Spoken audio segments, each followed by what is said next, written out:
Hello and welcome back to Wild Sun Art Studio. My name is Robinsunne. Please like, comment, subscribe, and share this video with your art friends or any friends at all. This is Postcards Across the Miles, another one because we haven't had one in a little bit. This is a totally favorite playtime for me. So what this one is sort of classic Henri Matisse. In his later years, I think he was sick with a couple of things, but he was sick with cancer, and for a while in there, walking was and standing and stuff was really hard for him, and so he ended up painting papers in wonderful bright colors, huge pieces of paper, and then he was able to sit in bed and cut out these wonderful, fantastic, lovely shapes. And he ended up designing church windows and vestments too, clothing for the church and all kinds of stuff. It's lovely. Look him up on the internet. It's really fun to look at his stuff. So as you can see, I have been playing, isn't this a coal tree? And this is the opposite of this.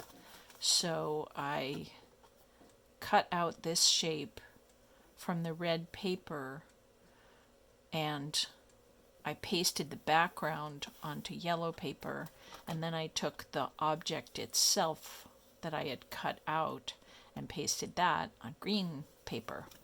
Then I put my postcard backings on these.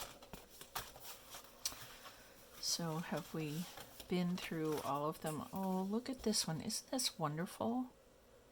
I really like the roundy shapes here juxtaposed with the straight shapes.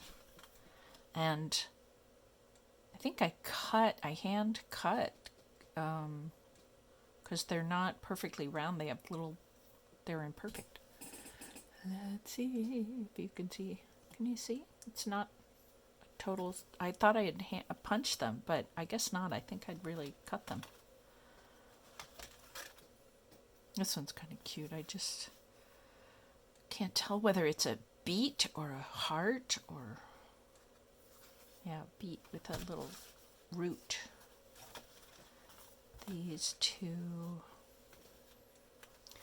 And here's that same curvy and straight, but done in the reverse.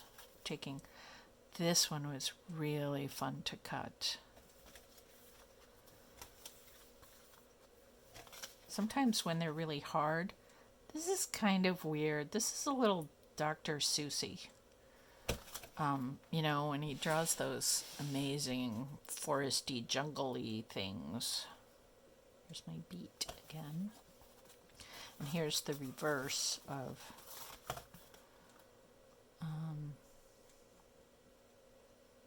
yeah. So let's play. You just barely see them up there. So I have some colors that I cut out. Could do these two together.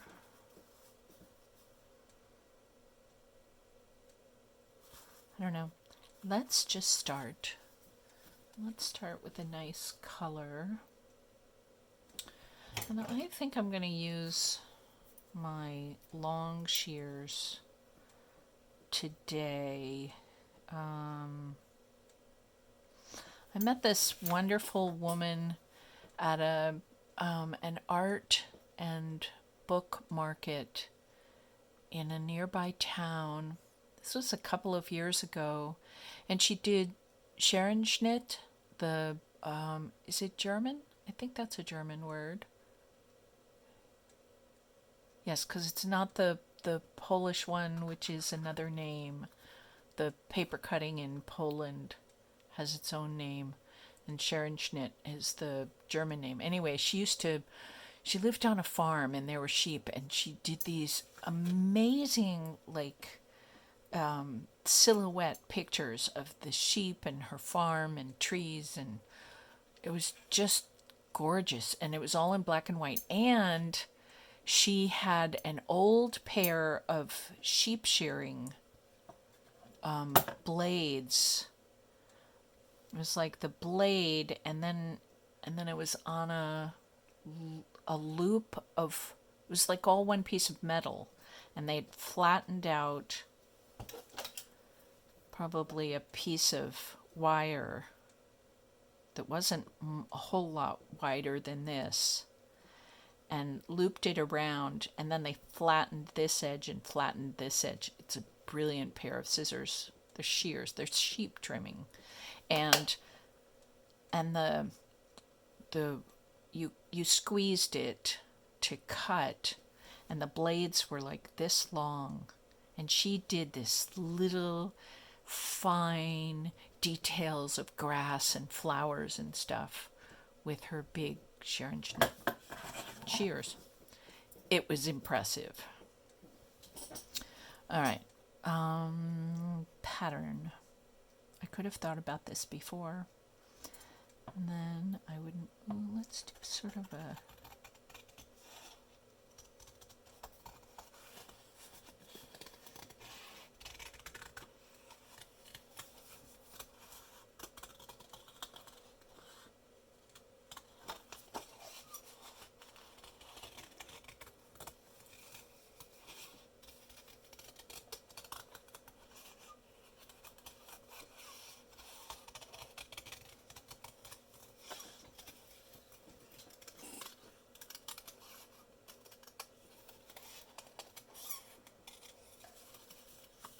Hear my scissors squeak.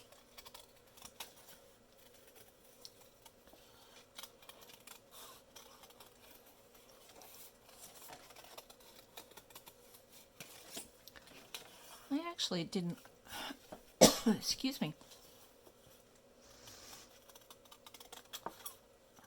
Hold on a sec. I need a sip of water.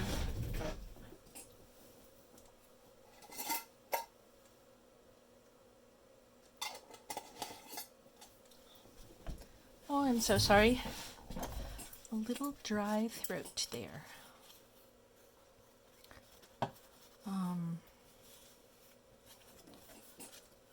I may have done this earlier in my artistic career, sort of without knowing it. But one of the ways to cut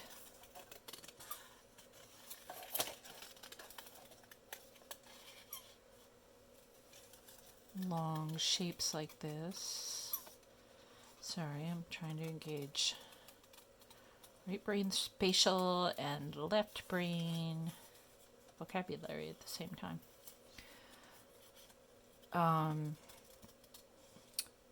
But some of the way to get these cuts is to actually, as you've seen I've done, is move both hands, the paper, around. So, all right, let's let everybody go sit up here.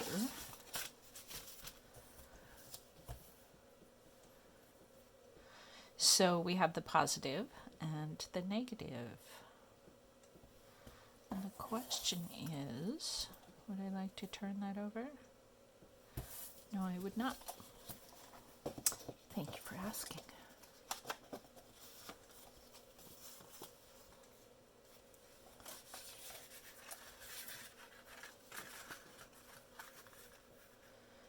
Wow, that is so lovely and soft. Do I like that?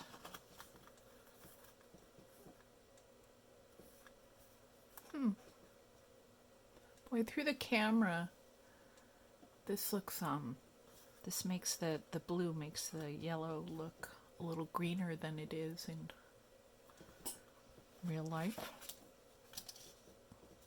Yeah, I think I like that better. Now,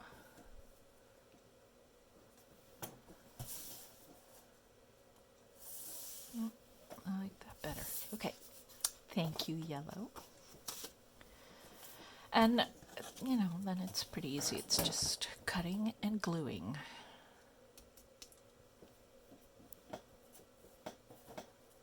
And we're going to have that on that side. So this is the gluing side.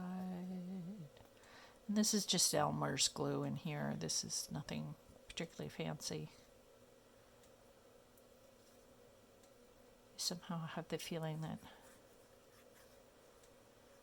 Monsieur Matisse would have some delight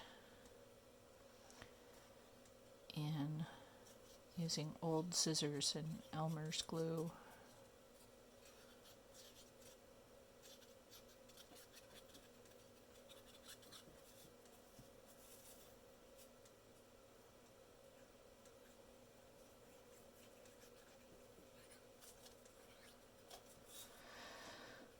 Oh, so how are you, lovelies? I hope you are well.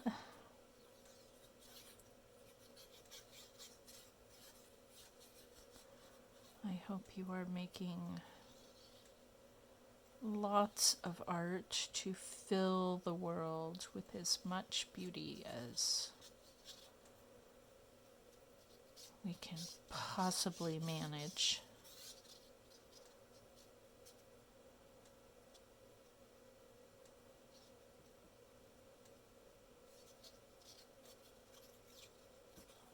La la la la la la la la la. Okay.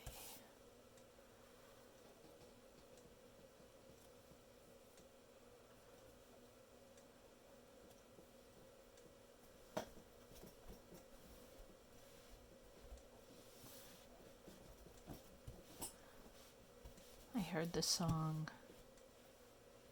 Oh, I coulda, woulda. I'll look it up and I'll put it in the description box.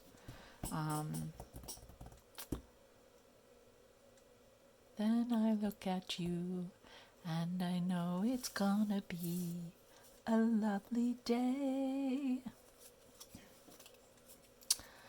So I woke up this morning with that wandering around in my brain. It's kind of sweet.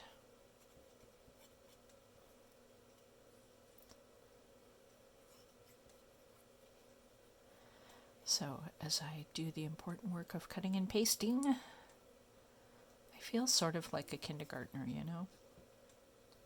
And I think that's why I think Henri would be pleased, is that I think he must have felt just a little bit like a kindergartner too.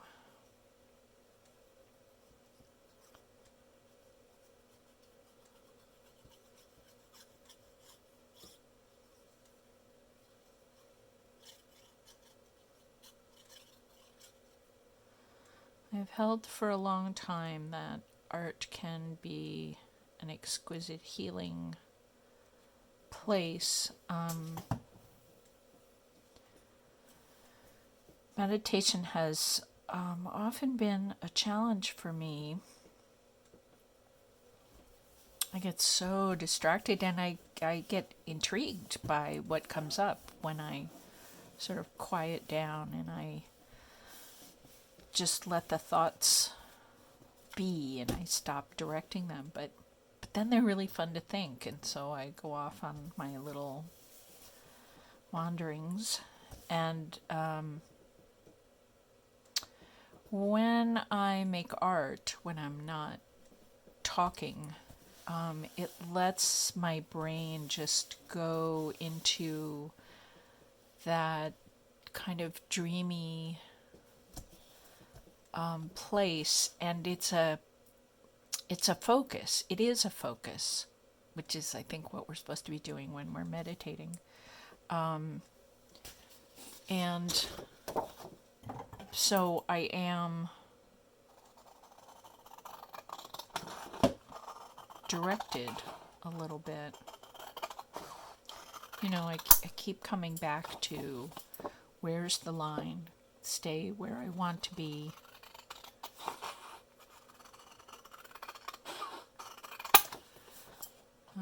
So it does curtail my wanderings a little bit.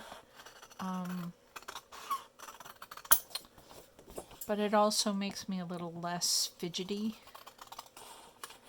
And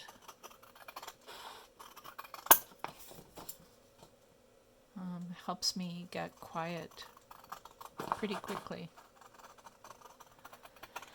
And I can also say, if I have a question, there's something I need to work out, I can pose it to my angels or whoever they are, and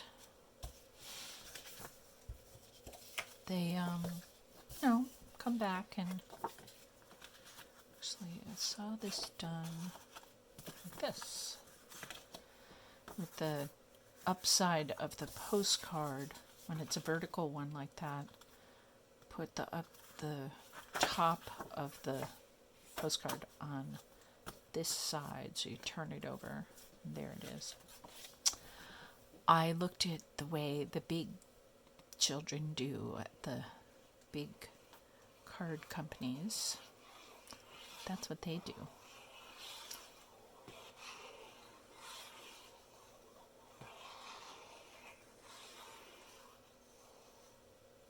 I was remembering that when I was 11 years old, I was fascinated by the, if you turn over a greeting card, like if you buy a greeting card down at the grocery store or something, and you flip it over, it'll say,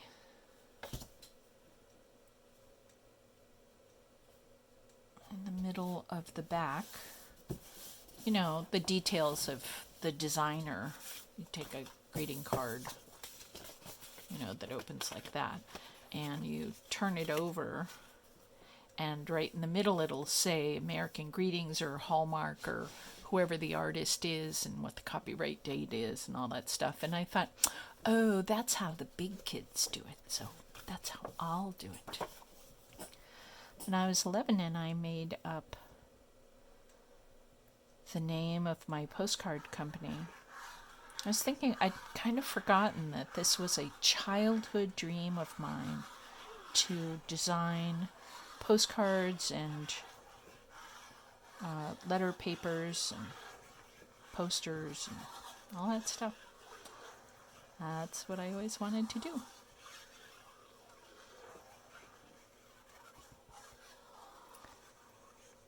And so I named my company Robinsunne Postcard. And that was back when I was a little girl and I went by the name Robin. So it felt really sort of exotic to use my whole middle name. Robinson is an old family name, and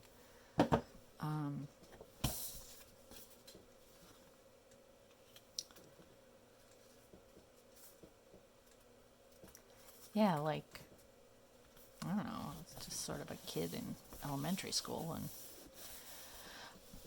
I was using my whole name. It was very exciting. It was no doubt how I ended up having a one-word name and calling myself Robinson. That was an exciting story. I mean, for me, you know, it's my name. I was living in California and went to a law library and figured out that it was legal, actually, to have a one-word name. And this was back in the 80s, before sort of the world of the internet had come upon us. And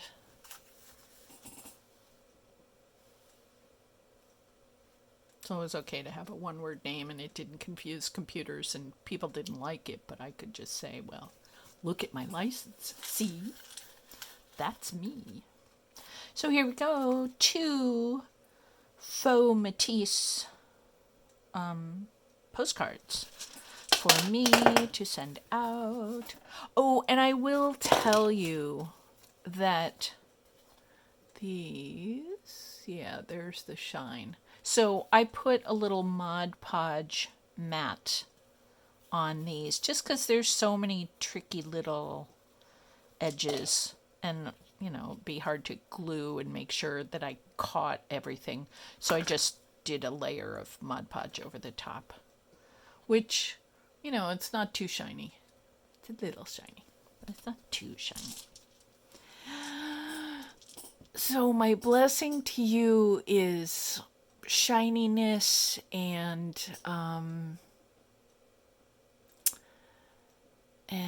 tweaking ideas, taking somebody else's idea and going another mile that maybe they, Mr. Matisse didn't make postcards.